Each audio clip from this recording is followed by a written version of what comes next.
G'day guys, SA Bogan here with making your own electrolysis at home for the cruddy coins you find. I'm just going to show you today on how to make your own at a very cheap cost. So some of the stuff today that we'll be using is a pair of alligator clips from J-Car. You could probably pick them up at any electronical store. This cost me about $1 and they're just small alligator clips. Got a rubber band, a washer, a pair of wire cutter / strippers. If you don't have a pair, you can use a pair of scissors or a kitchen knife, an old mobile phone charger that's no longer being used by the folks, and a yogurt container. So basically what we're going to do first is with the phone charger, it's got the old pin on the end. All you need to do is actually just cut the end off of the phone charger. You can discard the charging side, and then what we do from here is we actually strip the wires. You need to go a fair distance down, so you've got a bit of cord to work with.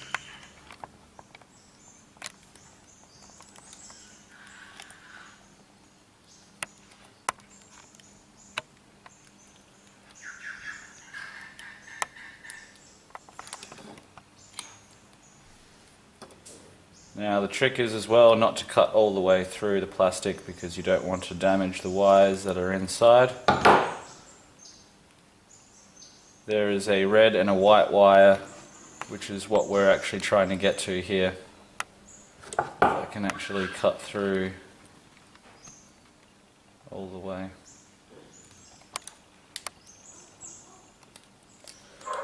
So once you peel the normal black cable back, it exposes your red and your white wire there, your positive and your negative, which is what we're going to use to attach the alligator clips to.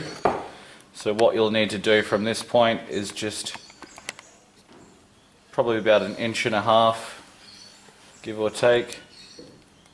You want to give yourself enough room to actually attach the alligator clips.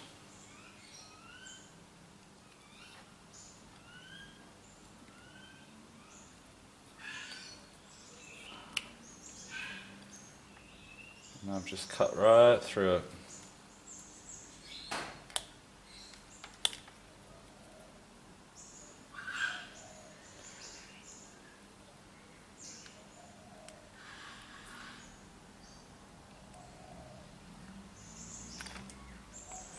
There's one. You can see they've exposed the actual wires from inside the plastic tubing. And then the second one here.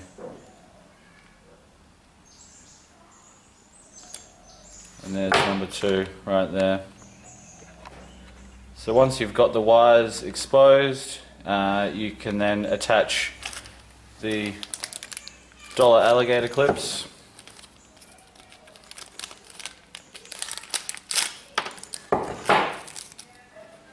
So make sure to color code them here, so the red one will go on to the red wire.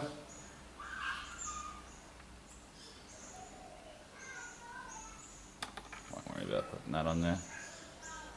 Now if you really wanted to, you can actually solder the wire onto the alligator clips, but you'll find through time that the alligator clips will actually start to disintegrate over many uses, so I don't bother. I just pull it through and wrap it around the base of the alligator clip. As long as the metal is touching the wire. So that's the red one.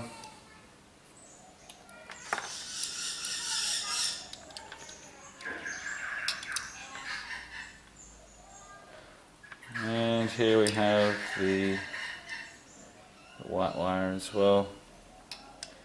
I find that if you twist it, you can actually get it through the hole a lot easier.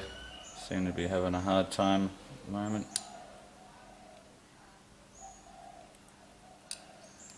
thread it through, and then once again wind it so it's on there nice and snug. And there you've got your two leads. So next what you're going to do, we're almost at the finished stage here, is you'll actually attach the washer to the red wire and whatever it is that you're looking to clean onto the white wire, which here I have an old sixpence here that I found at the beach, which is quite black. So all I do here is you get your rubber band, you put it around the container, and then you put your first one in there, and then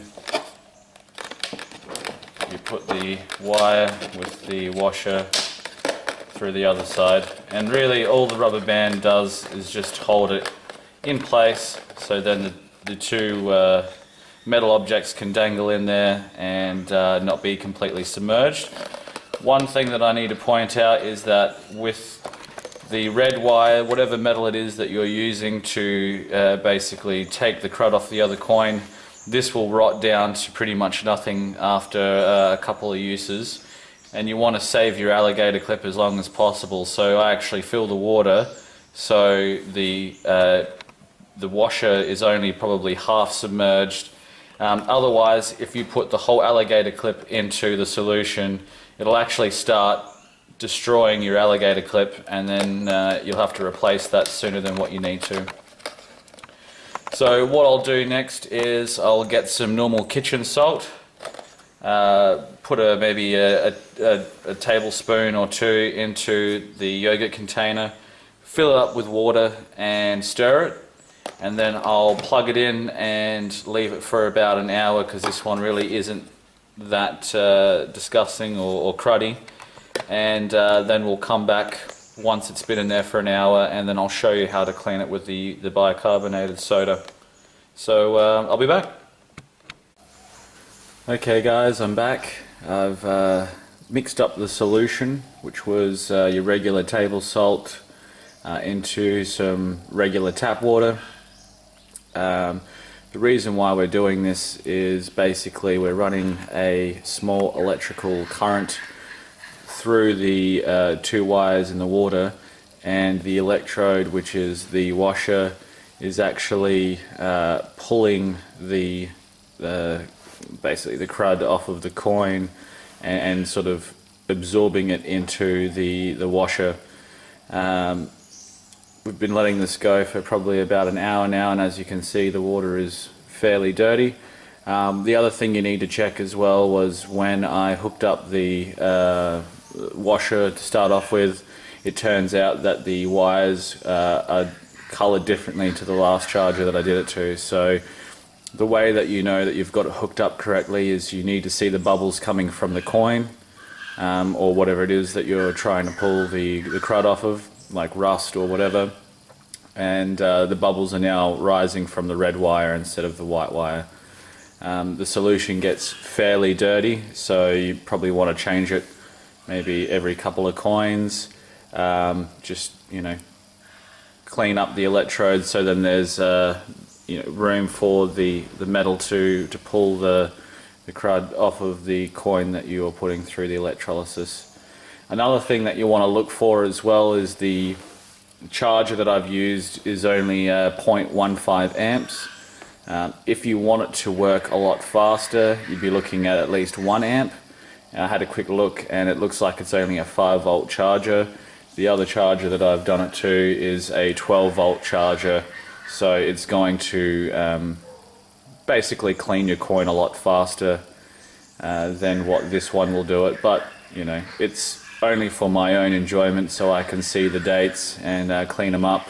Obviously don't clean a coin if it has some value to it, like a key date. All the coins I've been pulling from the ocean have been fairly deteriorated, so I don't really care. It's only for my own enjoyment, and also for the scrap content at the end of the year. So what I'll do is I'll pause the video here and I'll come back in another hour or so and just clean off the coin with some water and show you guys what it's come up to be. Then I'll show you how to use the bicarb to then give it that final clean so it looks, you know, as good as it can from the ocean. So I'll be back. Okay, so we're back now after the electrolysis process, and here was that black 3-pence that I had to start off with. As you can see, it's now, you know, as clean as it's going to be, and it is a 1942, so this one here is 92%. So what you want to do then is you want to have the coin so it's, you know, kind of wet. And get your bicarb soda. I've just got regular Mackenzie's bicarb soda. You can pick this up at, you know, any supermarket for what, this box would probably be about $4. You can go black and gold, whatever you want to do. It all does the same. Then you get the coin and you put it into the bicarb powder. You coat it nice there, and then you just simply rub it with your fingers, and then you'll notice that there's actually the powder starts turning black on your fingers, and that's just getting rid of the basically the toning and the dirt and whatever else is on the coin there. And you do that a couple of times until you're happy with the way that the coin comes out. Depends on how clean you want to actually make it. I like to give them a nice shine and then afterwards use a polishing cloth or a buffing wheel or whatever. Make it look nicer than what it originally was. Then after you're satisfied with how it's come out, just get a cloth and dry it off, and, you know, remove all the excess bicarb powder. And what was a completely black 3-pence is now, you know, nice and shiny. As you can see, probably still needs a bit more time in the electrolysis. Hopefully the camera can zoom in on that. But it's 1,000 times better than what it was before. Obviously you can see that the ocean has really gone to town, but certainly looks a lot better than what it was when I started with. See if we can get a good shot of that.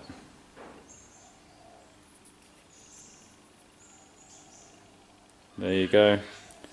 So really, all in all, you know, for under what, $10, you can create your own electrolysis kit for home use, and you know, really get the crud off the coin so you can read the dates, and you know, some of them turn out pretty nice as well.